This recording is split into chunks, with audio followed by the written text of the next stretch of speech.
À New York, dans la convention démocrate, le match annoncé Kennedy-Carter n'aura pas lieu. En effet, le sénateur Ted Kennedy s'est désisté et il laisse la voie libre à son rival. C'est donc M. Carter qui représentera le Parti démocrate à l'élection présidentielle de novembre. Et là, les choses seront pour lui autrement plus difficiles car l'avance de M. Reagan dans les sondages généraux est toujours très grande. Comment le sénateur Kennedy a-t-il annoncé son retrait? Pour quelles raisons politiques exactes s'est-il retiré? De Washington, le représentant permanent d'Antenne 2, Jacques Séguy. Les forces de Carter ont remporté une victoire importante, je suis réaliste et je sais ce que cela représente. C'est par cette phrase qu'hier soir Edward Kennedy a mis un terme à sa campagne électorale 1980. Et il ajoutait « Je viens d'appeler le président pour le féliciter et je ne suis plus candidat à la nomination du Parti démocrate. » I have called President Carter and congratulated him. The efforts on the nomination is over. My name will not be placed in nomination.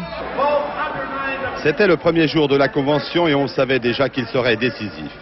Kennedy, qui avait battu Carter dans presque tous les grands États industriels au cours des élections primaires, pouvait-il d'entrée faire modifier la règle du jeu pour remporter sur le fil le titre de candidat démocrate à la présidence des États-Unis? On allait voter au milieu des pancartes et des cris alors que les partisans de Kennedy, jusqu'au dernier moment, avaient tenté d'attirer dans leur corps des amis de M. Carter. Et pour la première fois depuis un an, les deux camps se retrouvaient dans la même salle, pendant qu'à la tribune, les orateurs se succédaient pour appuyer l'un et l'autre des candidats.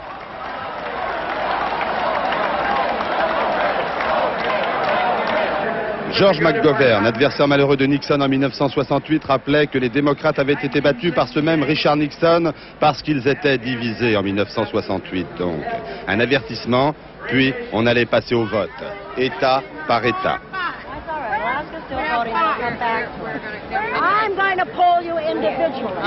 Et très vite, on comprit que Jimmy Carter allait obtenir la confiance, la majorité des délégués confirmant qu'ils maintenaient les choix Carter ou Kennedy qu'ils avaient fait l'hiver ou le printemps dernier.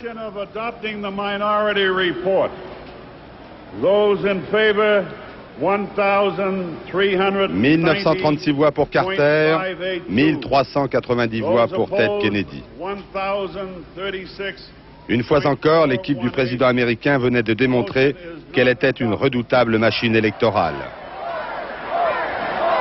Hamilton Jordan, le Géorgien comme Carter, comme en 1976, avait tout dirigé de la coulisse.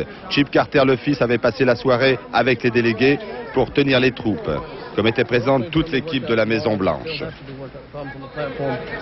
La pièce était jouée et plus de la moitié des délégués de Kennedy avaient quitté la salle après le résultat du vote. Mais regarde maintenant, il n'y a presque personne ici. Tu t'as dépassé, il n'y a personne, c'est fini.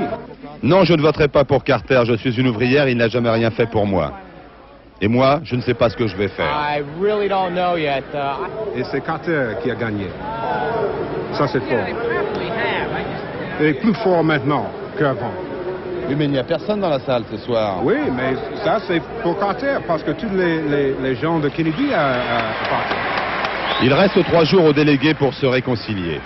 Edward Kennedy, consacré comme le chef de l'aile libérale de son parti, sera ce soir à la tribune pour défendre son programme économique. Et pour dire au revoir, ou plus probablement, pour proposer ses services enfin à Jimmy Carter.